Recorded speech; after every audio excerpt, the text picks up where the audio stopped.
Cesare Campa, un piccolo bilancio, siamo se non erro alla quinta edizione? Quinta edizione di Acquerelli in Libertà. Stasera abbiamo fatto il connubio tra artisti e associazioni di volontariato. Acquerelli in Libertà si doppia una volta all'anno, fa Acquerelli per la solidarietà.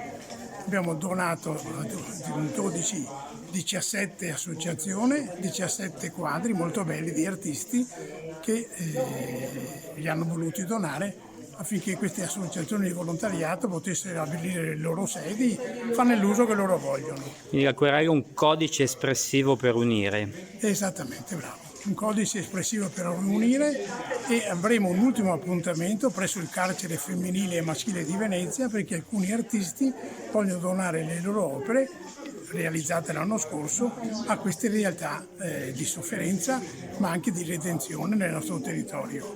Intento nobilissimo. E poi l'appuntamento importante è il 18 di maggio, che c'è domenica, l'Acquerello di Libertà 20-25, dove attendiamo tutti. Bene, noi vi ringraziamo, buona serata. A voi.